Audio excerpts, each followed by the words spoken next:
जय जिनेन्द्र। तज्जयति परम ज्योति समम समस्तैरनंत पर्यायै दर्पण तले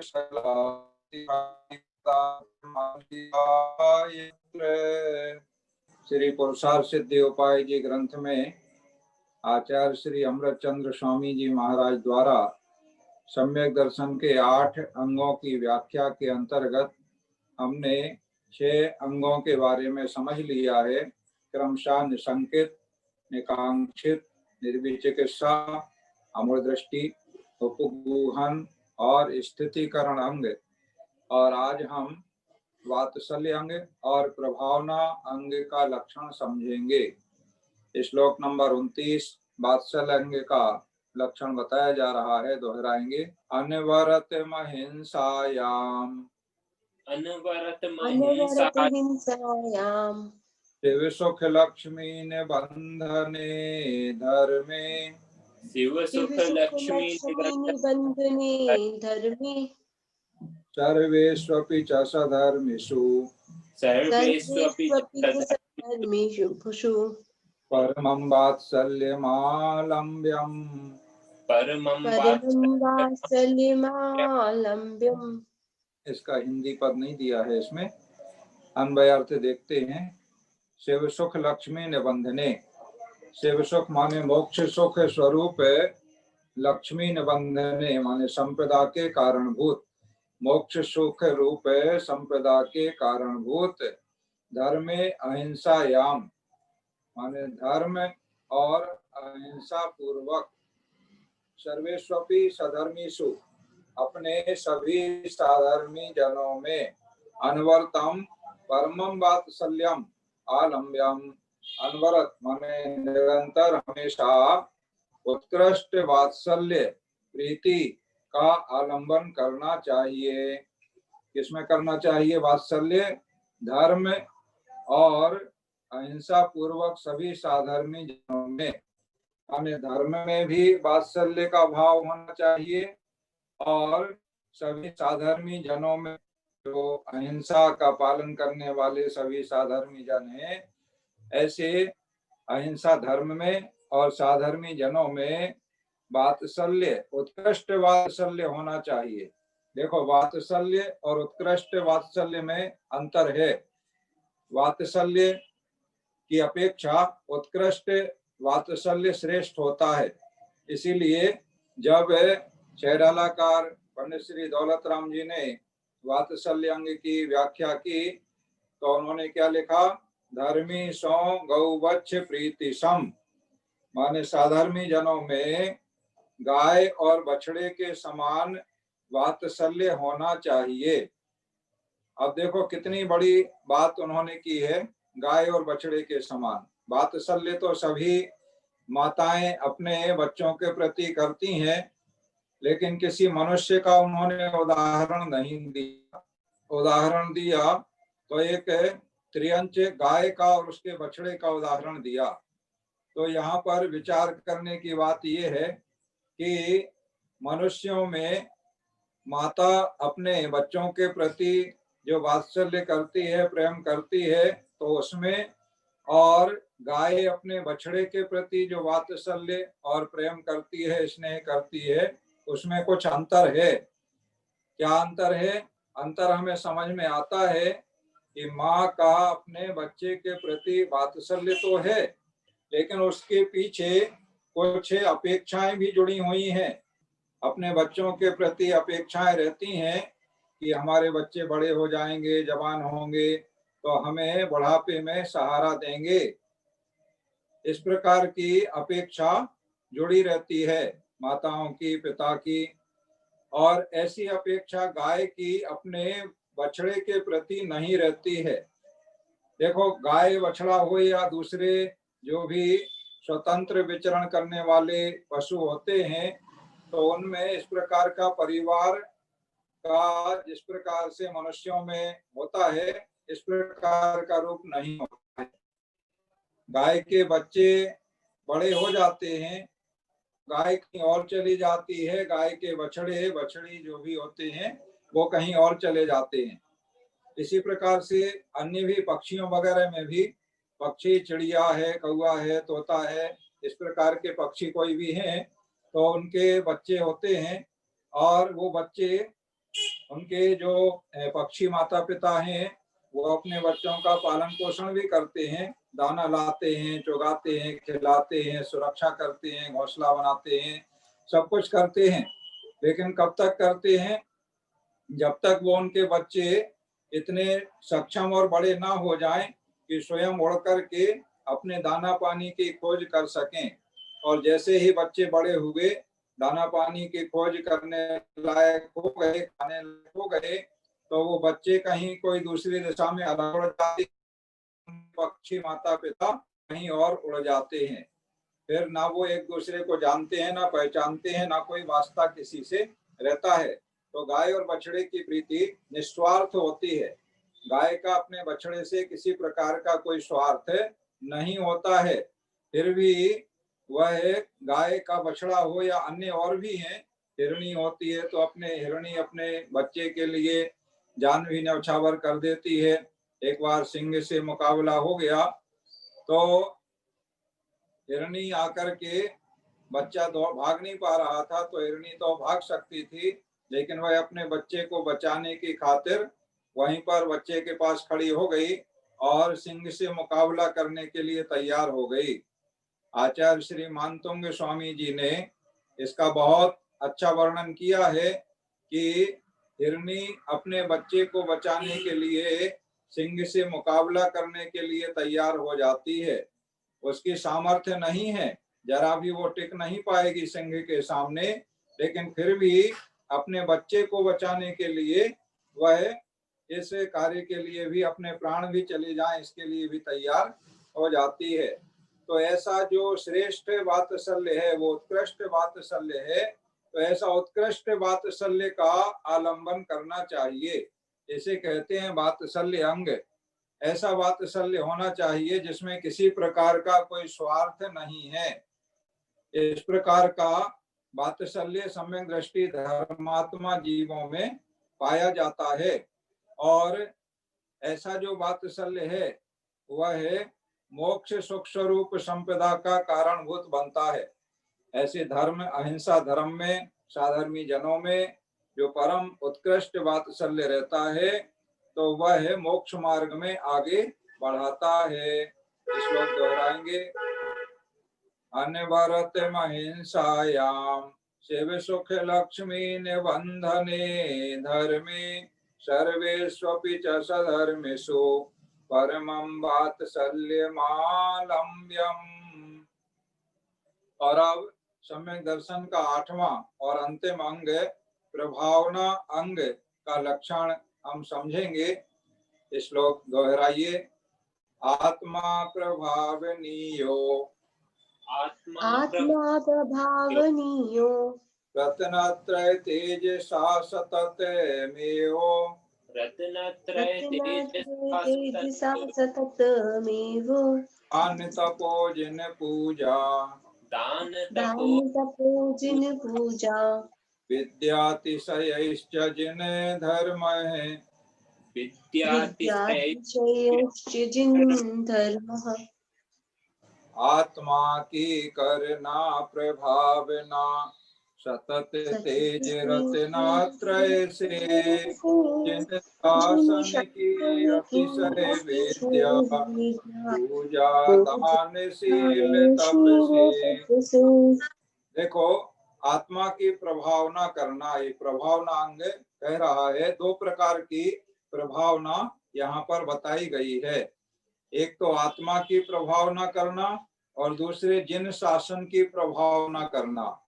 2 प्रकार वर्णन किया गया है। सततमेव रत्नत्रय तेजसा आत्मा प्रभावनीया चा।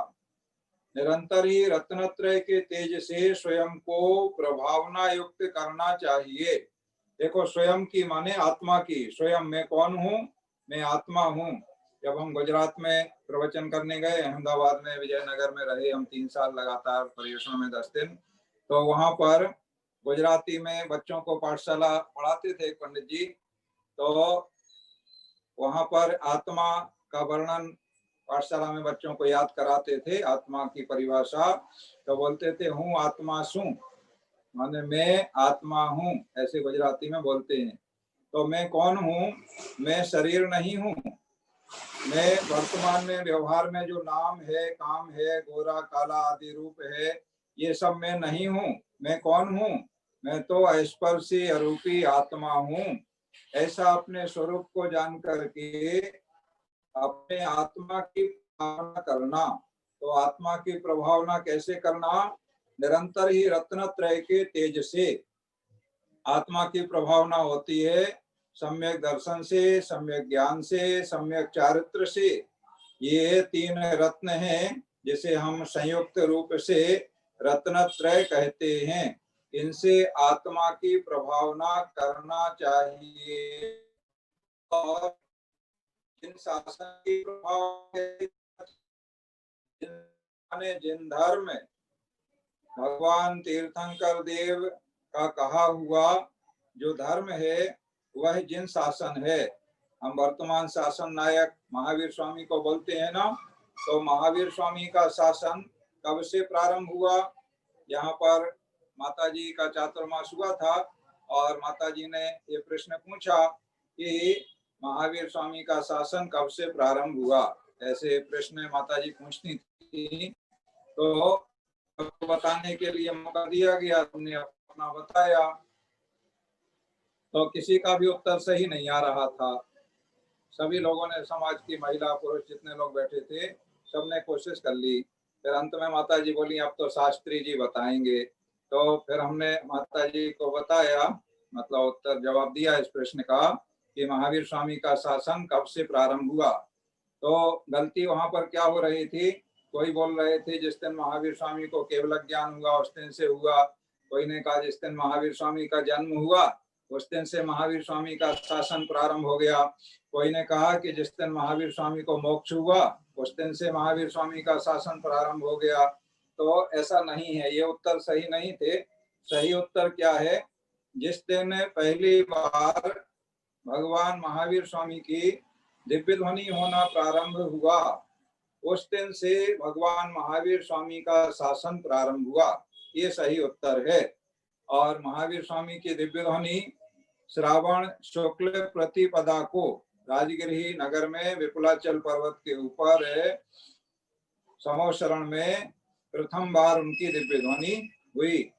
उसके पहले वैशाख शुक्ल 10 को केवल, लेकिन 66 दिन तक भगवान महावीर स्वामी केवल ज्ञान होने के बाद, समोशरण बनने के बाद भी मौन रहे, बोले नहीं। कारण क्या था? उनके गणधर का अभाव था। समोशरण में कोई गणधर जो दिव्य ध्वनि को ग्रहण कर सके और द्वादशांग रूप गूंथ सके, व्याख्या कर सके, ऐसी योग्यता का धारी जो गणधर होता है, गणधर का पद होता है, ऐसे कोई गणधर विद्यमान नहीं होने से 66 दिवस तक दिव्य ध्वनि नहीं हुई। प्रायः जिस दिन केवल ज्ञान होता है तत्काल स्वधर्मेंद्र की आज्ञा से कुबेर के द्वारा समोशरण बना दिया जाता है, तो महावीर स्वामी का भी बन गया। और उसी समय जो वहां पर शिष्य लोग रहते हैं उनमें से जिनको गणधर की पदवी योग्यता होती है तो वो गणधर बन जाते हैं और दिव्य ध्वनि प्रारंभ हो जाती है। महावीर स्वामी के साथ ही ऐसा हुआ जो 66 दिन तक दिव्य ध्वनि नहीं हुई। रोज अन्य अन्य श्रोता आते थे, समोशरण में बैठते थे, भगवान की वंदना करते थे और नमस्कार करके चले जाते थे। मन उदास हो जाता था कि महावीर स्वामी को दिव्य ध्वनि वाणी सुनने का अवसर हमें महावीर स्वामी की वाणी सुनने को नहीं मिल पाई। ऐसे 66 दिन तक होता रहा। तो महावीर स्वामी का शासन किस दिन से प्रारंभ हुआ?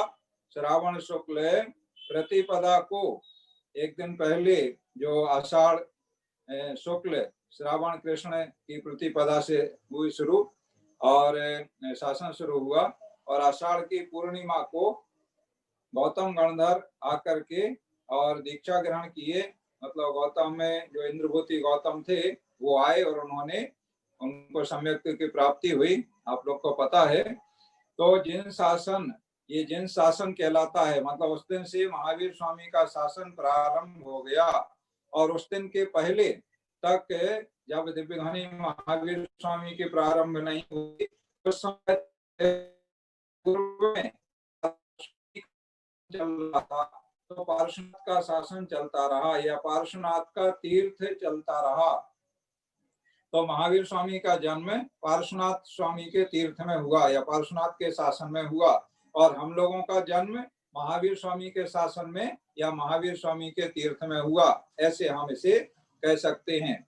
तो इस प्रकार का जो जिन शासन है उस जिन शासन की प्रभावना, जैन धर्म की प्रभावना किन कार्यों से होती है? दान तपो जिन पूजा विद्याति सयई, माने दान देने से। देखो अन्य अन्य लोग जो देखते हैं वो आश्चर्य करते हैं और बड़ी प्रशंसा करते हैं कि देखो ये जैनी लोग कितने दानी होते हैं।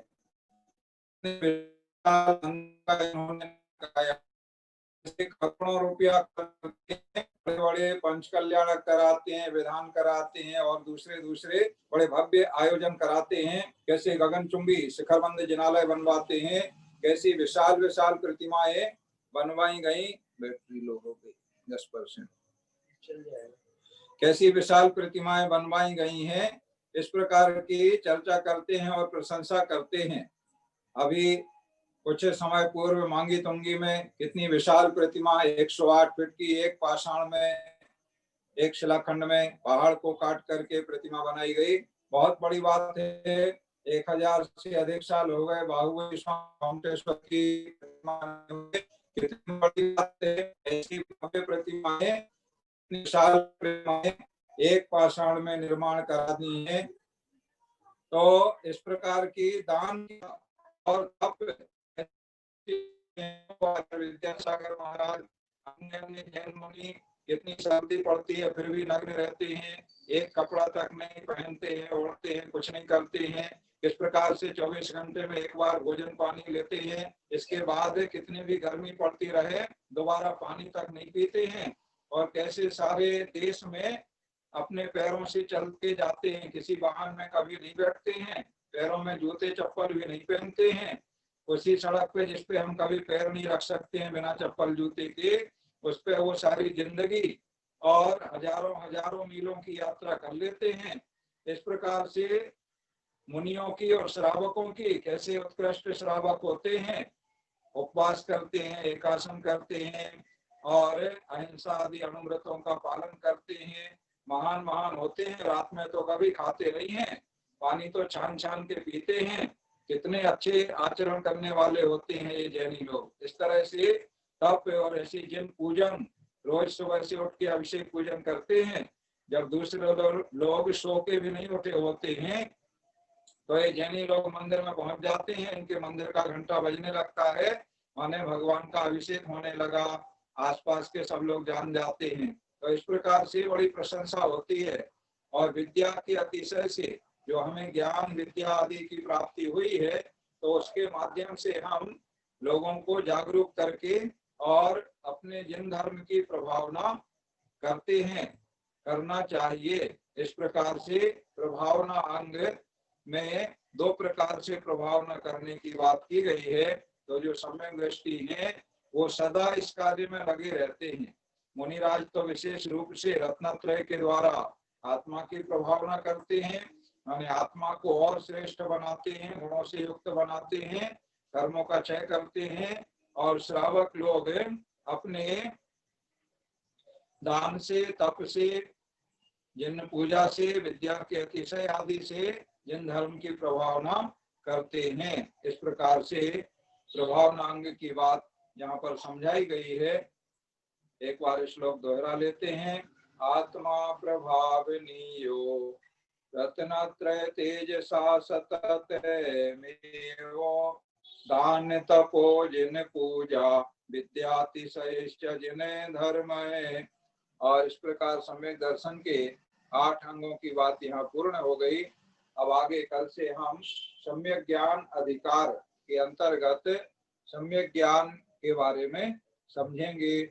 और सम्यक ज्ञान का ज्यादा विस्तार नहीं है, संक्षेप में ही वर्णन किया गया है 6 श्लोकों में। और उसके बाद सम्यक चारित्र अधिकार का विस्तार से वर्णन शुरू होगा।